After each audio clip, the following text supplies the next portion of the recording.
धाराशिव जिल्ह्यातल्या भूम तालुक्यामधील अंतरगाव येथील रामराजे गोरे या शेतकऱ्यांनी द्राक्ष, डाळिंब, खरबूज आणि कलिंगडाचं विक्रमी उत्पादन घेत करोडोंची उलाढाल केली आहे।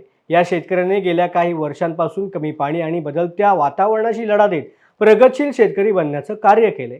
सुरुवातीच्या काळामध्ये बेताची परिस्थिती असताना पुण्यामध्ये रोजंदारीवर काम करणाऱ्या गोरेंनी बचत करून गावामधील आपल्या शेतामध्ये एक विहीर खोदली आणि शेतीत नवनवीन प्रयोग सुरू केले।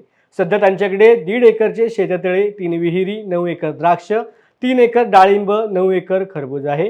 विहिरी आणि शेततळ्याच्या माध्यमातून शेताला पाणी दिलं जात असून सध्या त्यांचे वर्षाकाठी उत्पन्न 1.5 कोटी रुपयांचं आहे। त्यामुळे कामगार ते करोडपती शेतकरी असा त्यांचा संघर्षमय प्रवास राहिलाय। गोरे यांना त्यांचे बंधू नागेश गोरे यांची साथ मिळते, त्यामुळे वर्षाकाठी कोटी रुपयांचं उत्पन्न ते दोघेही घेत आहेत। त्याच्यावेळेस तेव्हा आम्हाला 7,000 रुपये महिना होता टेल्कोला, एक शिपला। एक 7,000 रुपये म्हणल्यावर एक समजा एक 7,500 रुपये म्हणले एक 1,500 रुपये, आपले 500 रुपये रोज, 250 रुपये रोज, 250 रुपये रोज होता। आणि संध्याकाळी जर वर टायमाला थांबलं तर ती 500 रुपये, ही 500 आणि 2 750 रुपये आम्ही दररोज कमवायचे।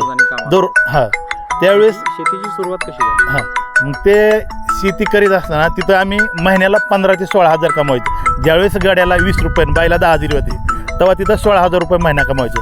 तेच पैसे घेऊन इकडे विहीर खोदली, विहीर पाईपलाईन केली, पाईपलाईन केल्यावर द्राक्षे लावली, आणि द्राक्षे लावल्यावर शेतीला काहीतरी जोडधंदा पाहिजे म्हणून आम्ही एक पिकअप घेतलो। छोटा आपला बी माल जाईल आणि स्वतः दुसऱ्याचा पण असं होईल।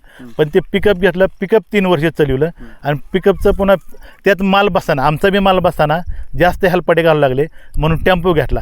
म्हणून टेम्पो 1 वर्ष चालला, टेम्पोचा एका वर्षात 2दा ॲक्सिडेंट झाला।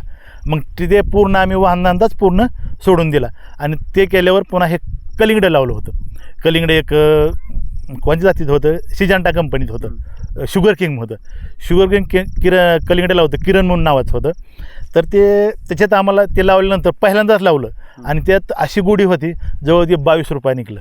त्याच्यात आम्हाला भरपूर पैसे मिळाले। मग ते लावीत आम्ही 2 एकर 3 एकर आतापर्यंत हे 9 एकर पाठीमागच्या त्या कोरोना काळात 17 एकर खरबूज होतं।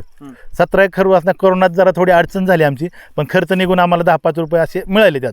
असं काय पूर्ण लॉस झाला नाही आणि जास्त प्रॉफिट झालं नाही कोरोनामध्ये। पण आता आमचं आज रोजी 9 एकरात जवळजवळ 50 ते 60 लाख रुपये होतील, आणि आत्ता 30 लाख रुपये झालेत, आणि आता 30 लाख रुपये झालेत आपले।